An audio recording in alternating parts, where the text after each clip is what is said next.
hubungan baikku sama mantan-mantanku juga baik. Nah, itu Frisly. Gak balikan itu seperti apa? Balikan sih belum.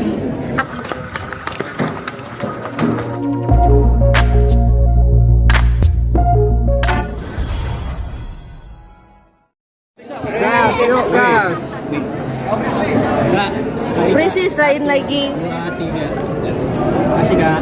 Frisly selain lagi promo kutukan 9 setan, lagi sibuk apa lagi sih di kamu? Saat ini kebetulan aku juga lagi ada program, lagi berjalan program, salah satu program di stasiun TV. Terus juga lagi mau bikin film sendiri dan kebetulan aku jadi produsernya, dipercayain sebagai produser. Dan itu based on my true story. Jadi mengangkat dari kisah nyata aku yang emang menjadi anak indigo itu nggak semudah itu. Gitu. Oh, berarti horor juga dong? Horor. Oke. Gimana maksudnya sudah ada penentuan pemain-pemainnya, alur ceritanya, budgetingnya gitu-gitu Frisly? Kalau untuk segi cerita memang sudah berjalan, untuk pemain akan open casting, tapi untuk budgeting emang udah diatur dari awal, memang sudah ditentukan. Untuk lokasi juga kita sedang memilih lokasi. Oke. Agak challenge ya, maksudnya kan ada berbeda. Kamu biasa di depan, sekarang mau ke belakang, maksudnya mau beralih menjadi yang menderek semuanya. Lebih ke aku dipercayain sebagai produser sih, jadi aku juga mungkin lebih challenge-nya itu adalah kali ini aku memilih tempat berdasarkan cerita yang relate sama nyatanya, terus juga memilih karakter yang sesuai dengan karakter yang aslinya aku temuin. Sulit nggak sih Kak untuk menemukan karakter yang mendekati kamu nih? Ditanya sulit atau enggak, mungkin ada kesulitan, tapi untungnya mungkin karena aku juga beberapa kali memang terlibat di project, jadi aku kenal teman-teman dan aku tahu kalau teman-temanku ada yang mampu dan juga ada yang sesuai sama kriterianya. Support dari pasangan gimana nih? Kebetulan aku tidak punya pasangan ya saat ini. Support dari pasangan lebih ke sahabat-sahabatku, orang-orang terdekatku, alhamdulillah selalu support, dan hubungan baikku sama mantan-mantanku juga baik. Nah, itu Frisly. Gak balikan itu seperti apa? Balikan sih belum. Aku nggak bilang tidak, aku juga nggak bilang iya, belum, karena memang kita sama-sama fokus, kita ada tujuan ke depannya seperti apa, planning kita ke depannya seperti apa tuh udah tertata. Dan ketemu sama Kak Jordi itu bukan ketemu yang pertama.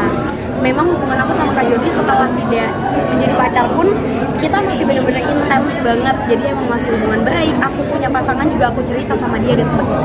Nah, Frisly pada salut nih sama kamu, maksudnya masih bisa menjaga hubungan baik gimana pun gitu kan. Itu kamu gimana sih menjalaninya?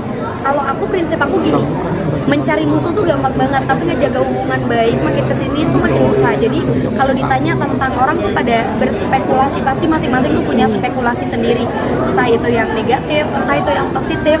Dan selagi memang aku enjoy ngejalaninnya dan hubunganku sama mereka tidak ada kaitannya sama apapun, aku bener-bener baik sih. Tidak ada hal yang mengganggu dalam karir, dalam percintaan atau apapun. Sama Kak Jordi berjalan baik, sangat baik. Bukan cuma sama Kak Jordi, sama Kak Ruben, sama keluarga yang lain aku masih suka WhatsAppan dan sebagainya. Itu kalau sama Keisha sendiri? Iya. Sama Keisha juga masih, terakhir Keisha ulang tahun aku juga ngucapin, karena aku juga deketnya kayak yang aku bilang, untuk membangun hubungan sama satu orang, aku nggak cuma sama satu orang, sama keluarganya memang aku berhubungan baik, jadi sampai sekarang masih sangat-sangat baik. Masih sangat baik nih. Yes, terakhir. Ya, Terakhir. Ya, terakhir. Mungkin kan masih ada hubungan baik, tapi kenapa sih mungkin kalian tuh mengakhiri hubungan apa? Karena kesibukan atau karena apa? Iya. kesibukan nggak? Nah mungkin ini juga ada yang perlu aku lurusin ya, kalau dibilang ada komunikasi antara aku sama dia, dan itu semenjak aku ke Jepang.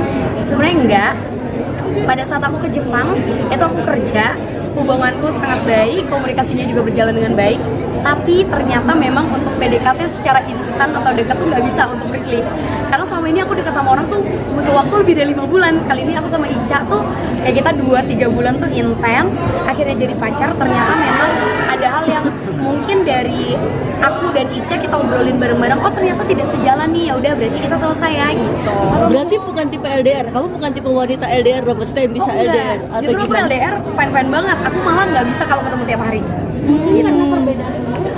Perbedaan umur enggak, Ica tuh sebagai pribadi orang yang dewasa, bisa mengimbangi Frisly, keluarganya juga sangat dekat sama aku, tapi lebih ke ada hal-hal yang mungkin untuk aku tidak bisa menerima itu, tidak bisa mentoleransi itu, dan untuk Ica pun seperti itu. Jadi memang obrolannya untuk kita mengudahi hubungannya, kita ngobrol.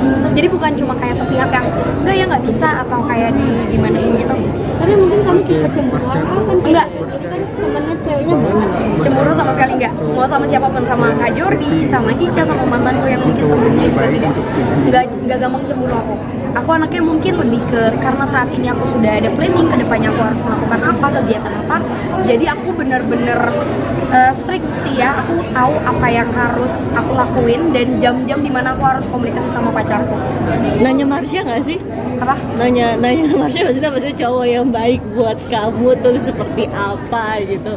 Lebih ke kali ini mungkin aku ngikutin saran-saran orang terdekatku sih. Oke. Karena aku memang dibilang cinlok berarti baru pertama kali itu sama Ica. Selebihnya kan aku sama Kak Jordi memang kita sudah kenal, sudah untuk PDKT kita butuh waktu 1 tahun untuk mengenal gitu. Oke. Terima kasih.